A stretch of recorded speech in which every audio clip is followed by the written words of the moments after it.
FDs या तोडल्या जात आहेत, ज्या वर्षानुवर्ष मुंबई महापालिकेने राखीव ठेवलेल्या होत्या. तुमच्या प्रश्नातच आमच्या मुंबईचं पूर्ण उत्तर मिळालेलं आहे की 2022ला ज्या वेळेला आमचा 7 मार्च 2022ला आमच्या महानगरपालिकेचा, मुंबईच्या महानगरपालिकेचं नगरसेवकांचा टर्म, जो कालावधी असतो 5 वर्षाचा, तो संपला. तो संपल्यानंतर प्रशासक त्याच्यावर बसवला गेला. 92,000 कोटीचं बजेट बॅलन्स ठेवून, म्हणजे एफ डीमध्ये ठेवून आम्ही निघालो. निघाल्यानंतर राज्य सरकारच्या हातात संपूर्ण प्रशासन महानगरपालिकेचे सगळ्या महाराष्ट्रातले त्यांच्या हातात गेले. परंतु मुंबई ही कायम सगळ्या महानगरपालिकेमध्ये एक आगळं वेगळं आणि 150 वर्ष पूर्ण झालेली मुंबई महानगरपालिका आहे. त्याच्या आधीची महानगरपालिका जी मद्रास आहे, पण त्या मद्रासच्या खालोखालनी आपली महानगरपालिका आणि आपल्या महानगरपालिकेनी कायम देशामध्ये नवे जगात महानगरपालिकेची स्वतःची धरणं, महानगरपालिकेची स्वतःची मेडिकल कॉलेज, महानगरपालिका स्वतःची सर्व प्रकारची हॉस्पिटल्स, हे कुठल्याही महानगरपालिकेमध्ये नाही. आणि त्यामध्ये सर्वांना सामावून घेऊन आपण महानगरपालिका चालवली. गेल्या 25 वर्षात फक्त मधली 3 चापा, एक टर्म सोडला तर महानगरपालिकेबरोबर भारतीय जनता पार्टी आमच्याबरोबर होती. भारतीय जनता पार्टीचा महापौर नाही बसला, पण उपमहापौर बसला. भारतीय जनता पार्टीचा स्टँडिंगला चेअरमन नाही बसला, पण स्टँडिंगमध्ये 2 किंवा 3 आम्हाला सदस्य जास्त द्या, ते दिलं गेलं. इम्प्रूव्हमेंट चेअरमन त्यांचेच होते, बेस्ट चेअरमन बरेचसे त्यांचेच होते. बाकी पण या सगळ्या ज्या कमिटी आहेत, स्थायी समित्या, वर्स कमिटी असेल, महिला बालक, त्यांचेही चेअरमन बसले. पण वर तोंड करून प्रश्न आम्हाला विचारतायत. मग आमचंही त्यांना म्हणणं आहे, मग 20 वर्षात गाई करत होता का? काय केलात काय तुम्ही मग? आणि मग आता पुढे काय करणार आहात? जर 20 वर्षात तुमचं असं म्हणणं असेल की सगळी महानगरपालिका ह्यानी शिवसेनेनी त्याची लूट केली, मग 93,000 कोटी जो 2096-97ला जो महानगरपालिकेचं बजेट किंवा ठेवी ह्या लॉस होत्या, त्या आपण पूर्ण करून बजेटच्या वर जाऊन 93,000 कोटी मुंबईकरांसाठी व्यवस्थितरित्या त्याचं काम केलं. कालच मला कळलं की ठेवी मोडून पगार देत आहेत, पेन्शन देत आहेत. मग ही कधी वेळ 25 वर्षाला आली नाही? ह्याचाही अभ्यास करा. आत्ताच का तुम्ही ठेवी मोडताय? आत्ताच का तुम्ही महानगरपालिकेचे कर्मचारी, हे 1.5 ते 2.25 लाख कर्मचारी आहे, त्या कर्मचाऱ्यांच्या डोक्यावर तुम्ही टांगती तलवार आणताय.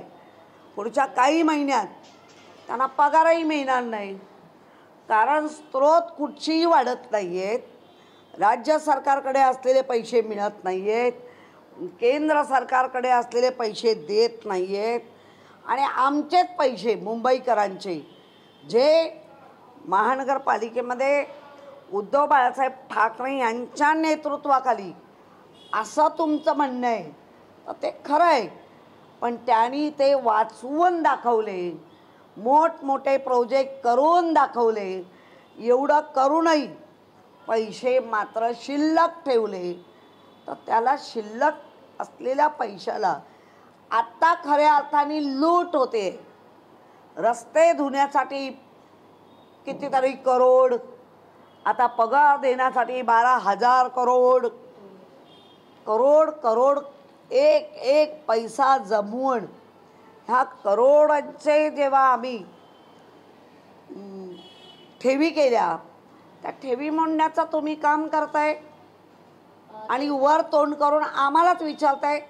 पण मुंबईकरांना माहिती आहे की पूर्ण मुंबई सुरक्षित महानगरपालिका जर कोणाकडे राहील तर ती उद्धव बाळासाहेब ठाकरे. काही मात्र उद्धव बाळासाहेब ठाकरे पक्षानंच एक आता मुंबई महापालिका निवडणुकीसाठी रणनीती तयार केलेली आहे की 60 वर्षांपेक्षा ज्यांचं वय जास्त झालेलं आहे त्यांना पुन्हा संधी दिली जाऊ नये. इतकंच नाही तर आता तरुणांचा चेहरा जास्तीत जास्त समोर आणला जावा. जे माजी नगरसेवक आहेत त्यांनी आपल्या आजूबाजूला असणाऱ्या इच्छुकांना देखील पुढे आणावं, आपल्या पसंतीचा उमेदवार द्यावा, सजेशन्स द्यावे.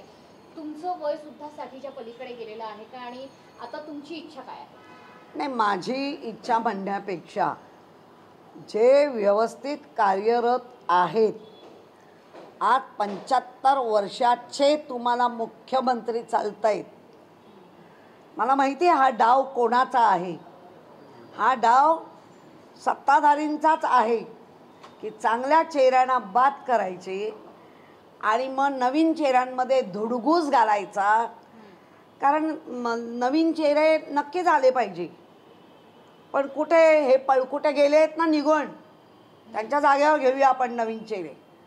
कारण ह्याचा मेळ तर घालावा लागेल.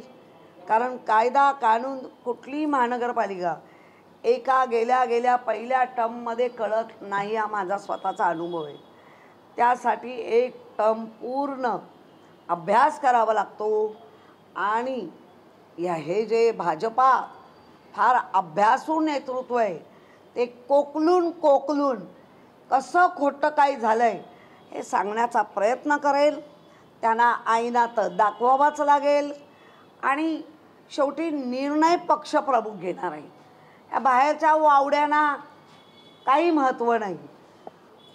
जे पक्षप्रमुख निर्णय घेतील त्या पक्षप्रमुखाच्या निर्णयाला सर्वोत्तम मान्यता राहील. कारण आता बगावत करणारे नगरसेवक निघून गेलेले आहेत. सगळं मिळवूनही उलट्या तोंडाने उद्धवजींवर जेव्हा टीका करतात तेव्हा सोशल मीडियाच्या माध्यमातून लोक त्यांची छी थू करतात. हे खरं आहे. सोबतच आदित्य ठाकरेंनी वरळीला प्रेझेंटेशन दाखवलं होतं त्यांच्या मतदारसंघामधील याद्यांचं. तर मुख्यमंत्र्यांनी टीका केली आहे की पप्पू सारखं आदित्य ठाकरेंनी वागू नये, त्यामुळे पप्पू अशी टीका असं संबोधलं गेलं मुख्यमंत्र्यांनी. आधी राहुल गांधींना सुद्धा पप्पू असं संबोधलं. बघा, जेव्हा खऱ्या अर्थाचा आईना दाखवला जातो त्यावेळेला काही ना काही नावाला उपाधी जोडून त्याला बदनाम करण्याचा प्रयत्न असतो. आदित्य उद्धव ठाकरे हे वयाच्या 14व्या वर्षी या राजकारणात आलेत. बाळासाहेबांनी त्यांना आशीर्वाद दिलेत. जर तुम्ही बाळासाहेबांना मांडताय तर बाळासाहेबांच्या नातवाला मांडणार नाही, बाळासाहेबांच्या मुलाला मांडणार नाही, बाळासाहेबांच्या घराण्याला मांडणार नाही. फक्त स्वतःच्या स्वार्थासाठी बाळासाहेबांचे एवढीशे फोटो लावायचे आणि त्याच्यावरती आपला बाजार किंवा आपलं दुकान चालवायचं, ही आता पद्धत झालेली आहे. आदित्य ठाकरेंना पेगविन म्हणून हिणवलं, आम्ही उत्तर दिलं. आज पेगविननीच कितीतरी करोडचं त्यांना बघायला येणाऱ्या जे प्रेक्षक आहेत त्यांनी कितीतरी करोडचं, पर्यटक आहेत आणि कितीतरी करोडचा फायदा करून दिला आहे. आज तुम्ही जे कोणी पप्पू त्यांना म्हणतायत त्यांच्या विचारातला पप्पू दिसायला लागला आहे. मुळात आदित्याने कुठल्याही सत्ताधाऱ्याला प्रश्न विचारलेला नाही. आदित्य ठाकरे साहेबांनी निवडणूक आयोगाला प्रश्न विचारला आहे. निवडणूक आयोगाचे जे आयुक्त आहेत सगळ्या भारत सरकारच्या महाराष्ट्राच्या सुखसोयी घेत आहेत आणि त्या सुखसोयी आमच्या करदात्यांच्या माध्यमातून येत आहेत. आणि जर सुखसोयी घेत आहेत तर अशी मस्ती का करताय हा प्रश्न आयुक्तांना होता.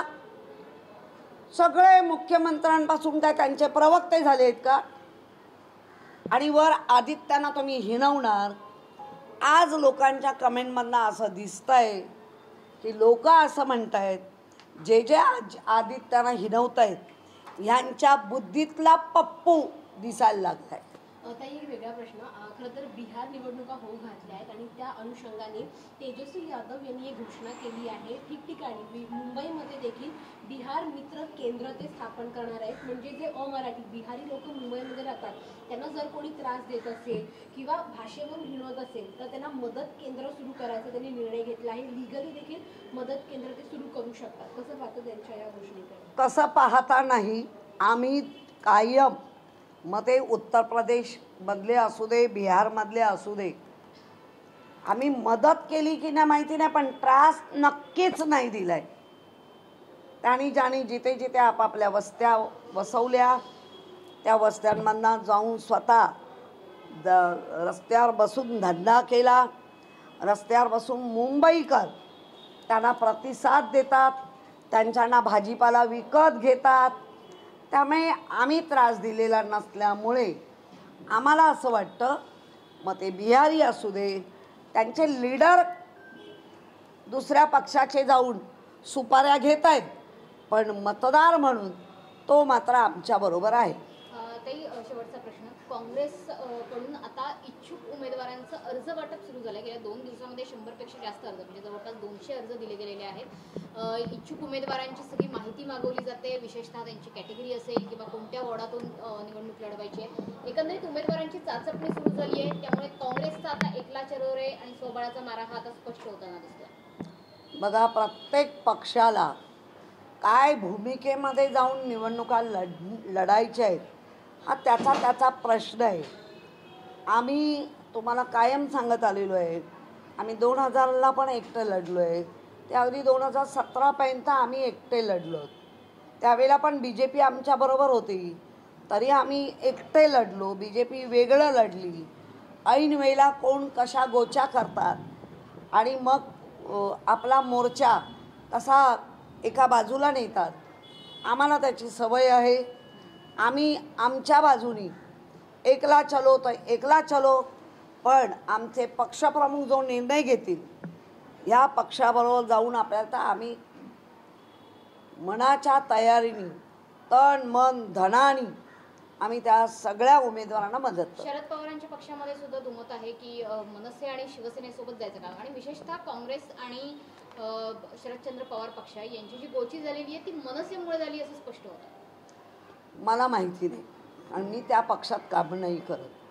मला एवढंच माहिती आहे की आमचे पक्षप्रमुख उद्धव बाळासाहेब ठाकरे जो निर्णय घेतील त्या निर्णयाला 100% योगदान देऊन काम करायचं एवढंच आम्हाला शिवसैनिकांना माहिती आहे. काही कबूतर खाण्याचा प्रश्न होता 3 महिने, तो प्रश्न अजूनही चालूच आहे. तर महानगरपालिका 4 जागांची चाचपणी सुरू आहे नॉन रेसिडेन्शियल एरियाज. त्यात आरे आहे, संजय गांधी नॅशनल पार्क आहे, वडाळा आहे आणि अजून कोणती जागा आहे. तर मला तेच आश्चर्य वाटतंय, भाजपला कबुतरांची दया येते पण भाजपला या शेतकऱ्यांची दया का येत नाही, गोरगरिबांची दया का येत नाही हाच मोठा प्रश्न आहे. जैन मुलींनी आंदोलनाचा आणि उपोषणाचा इशारा सुद्धा दिलेला आहे कबूतरखान्याच्या मुद्द्यावर. ठीक आहे, ते भाजप बघून घेईल. ज्या वेळेला आमच्यापर्यंत येईल कशी देतात काय देतात. कारण कालचा जो प्रकार घडला आहे मरीन लाईन्सला 6 दिवसात महापालिकेचा हा 150 वर्षापूर्वीचा रेकॉर्ड आहे की 6 दिवसात फाईल पूर्ण करून त्यांना हँडओव्हर करणं. असे कुठले कुठले अधिकारी आहेत ते आम्हीही बघू. काही बच्चू कडूंचं उपोषण सुरू आहे शेतकऱ्यांसाठी. त्याच्यावरती बोलताना चंद्रशेखर बावनकुळे असं म्हणाले की बच्चू कडूंसाठी आमची दारं खुली आहेत. पण त्याचवेळी असं सुद्धा म्हणाले की उद्धव ठाकरे जेव्हा मुख्यमंत्री होते त्यांचा जो कारभार होता तो हुकुमशाहीचा होता. मी मागच्या ह्याच्यात म्हटलंय 52 खुळखुळे त्यांना जी स्क्रिप्ट बोलायला देतात तेवढंच ते बोलतात, वरचं वापरतच नाही.